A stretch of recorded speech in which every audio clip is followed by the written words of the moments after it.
Okay, so this actually happened to a guy. Not metaphorically. Not, haha, my cat runs my life. Literally. His cat turned into a human, and 3 weeks later, he married her. And before you close this tab thinking it's some fairy tale fluff piece, wait. Because the marriage didn't go the way he expected. He thought he was getting a soulmate who finally understood him after 7 years of silent companionship. What he actually got was someone who screamed at 6 a.m. sharp if breakfast was even 4 minutes late. Someone who swept his laptop, his coffee mug, and his car keys off the table on purpose while staring directly into his eyes. Someone who slept diagonally across his pillow with her limbs starfished out, taking up 90% of a king-size bed meant for two. And here's the part that should genuinely unsettle you. Every single one of these behaviors, documented, real, studied by actual veterinary behaviorists. This isn't a comedy bit pulled from nowhere. It's literally how cats already act. The human cat wife is just your cat, unmasked, unfiltered, and legally allowed to talk back now. So what happens when you marry the thing you thought you already understood? Let's get into it. He'd had her since she was 8 weeks old. A scrawny gray tabby he found under a dumpster behind his apartment building. He named her Biscuit. For 5 years, Biscuit slept on his chest, greeted him at the door, and seemed, at least to him, like the one creature on earth who actually got him. Then one Tuesday morning, he woke up and there was a woman standing in his kitchen wearing nothing but his bathrobe, holding an empty food bowl like a weapon, glaring at him with the exact same green eyes Biscuit always had. He fainted. Twice, actually, once when he saw her, and once when she opened her mouth and the first words out were, "You're late." Here's where it gets interesting. Though, he didn't run. He didn't call animal control or the news or a priest. Within 3 weeks, they were married. Why? Because, and this is the part nobody talks about, there was a real magnetic pull there. Years of bonding don't just vanish because the body changes. Attachment theory in human-animal relationships is a documented field of study, and the bond between long-term pet owners and their animals mirrors actual parent-child attachment patterns in brain scans. So when Biscuit became human, the attachment didn't reset. It just got a voice, opinions, hands that could throw things. And that's exactly when the problem started. The first morning of their marriage, he slept in. Not late. It was 6:04 a.m. For minutes past her usual demand time. He woke up to her standing over the bed, arms crossed, asking why she hadn't been fed yet. Now, if you've ever owned a cat, you already know this isn't an exaggeration for comedic effect. Cats are biologically wired to expect food at consistent times because their internal clocks, their circadian rhythms, sync almost perfectly with feeding schedules. Veterinary studies on feline behavior consistently show that cats develop what's called anticipatory behavior around meal times. Pacing, vocalizing, pawing at their owner's face. It's not bratty. It's biological. Biscuit didn't choose to demand food at 6 a.m. sharp. Her body had been trained to expect it for 5 straight years, and now her body had hands and a voice to enforce it. He laughed it off, made breakfast, thought, okay, fine, quirky newlywed habit. He had no idea this was just the opening move. 3 days into the marriage, he came home to find his desk completely cleared. Not organized, cleared. Laptop on the floor, screen cracked. Coffee mug shattered against the wall. His car keys, somehow, inside the bathtub. He asked her what happened. She shrugged and said, "I don't know. I just felt like it shouldn't be there." If you're sensing déjà vu, you should be, because this is one of the most studied and least understood cat behaviors on the planet. Researchers at the University of Lincoln in the UK published a study examining exactly why cats knock objects off surfaces. The leading theories, testing whether something is alive, predatory instinct, seeking attention, or simple curiosity about cause and effect. Cats pawed objects, watched them fall, and learned something about the world each time. It's not malice. It's data collection through destruction. Biscuit, now human, retained the instinct. She just no longer needed a paw. She had fingers. He started locking his office door. Didn't matter. She found the spare key within 2 days and tested his monitor. 2 picture frames, and an entire shelf of vinyl records.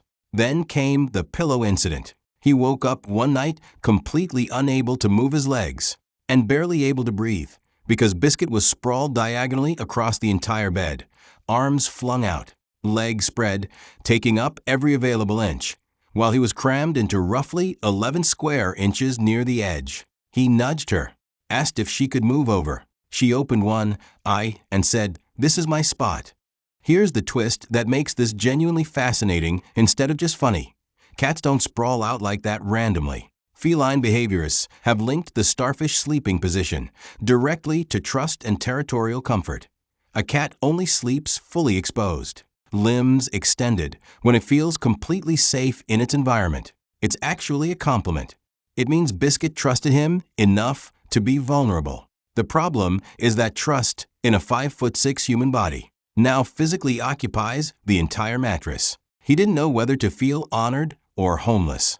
But the worst was still coming, and it had nothing to do with furniture. It started with one word. One evening, she was halfway up onto the kitchen counter, reaching for something. He never found out what, and he said, without thinking, "Hey, no, get down." She froze, looked at him, and something in her face changed completely. She didn't yell. She didn't argue. She just stopped talking to him entirely for 3 days. Not a cold shoulder. A full communication blackout. She'd walk past him like he was furniture. She'd answer texts from her sister but leave his on read. She slept in the guest room. She ate meals separately at exactly 6 a.m. and 6 p.m., never acknowledging his existence in the kitchen at the same time. He apologized 4 separate times. Bought her favorite food. Nothing. It was like negotiating with a wall that occasionally blinked. On day 3, he finally cracked and asked her, genuinely, desperately, what he'd done wrong. And her answer was the moment that actually reframed the entire situation for him. She said, "You said no, like I was a problem to be corrected, not someone you were talking to." Now stick with this, because here's where the comedy slides into something a lot more real. Animal behaviorists have long noted that cats respond far worse to commands than to redirection, largely because, unlike dogs, cats were never selectively bred over thousands of years for obedience hierarchies.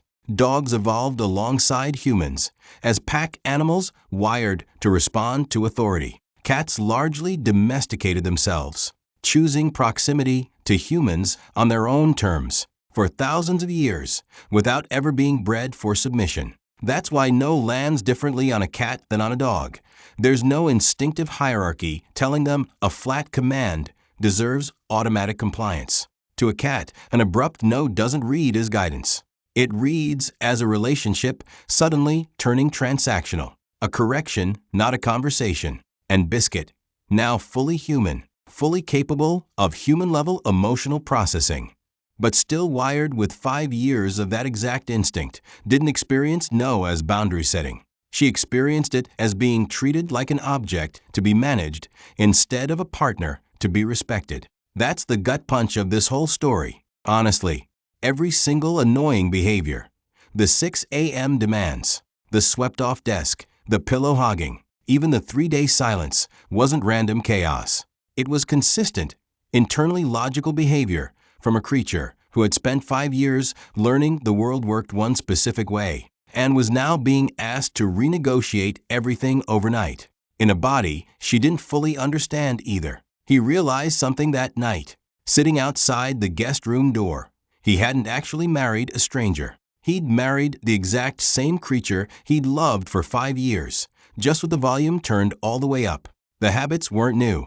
The patience required to live with them just became visible for the first time. So how did it end? Not with a dramatic blow-up, not with separation. He started doing something almost embarrassingly simple. He stopped giving commands and started giving choices. Instead of "no, get down," he tried, "Hey, can you come help me with something instead?" Instead of correcting the 6 a.m. feeding demand, he just set an alarm 5 minutes earlier so he was never technically late again. And almost immediately, things shifted. Not because she changed, because he'd finally started speaking the language she'd always been using, back when she was a cat. And now, as his wife. The desk clearing slowed down once he started actually playing with her for 20 minutes a day, which, by the way, lines up exactly with feline enrichment research.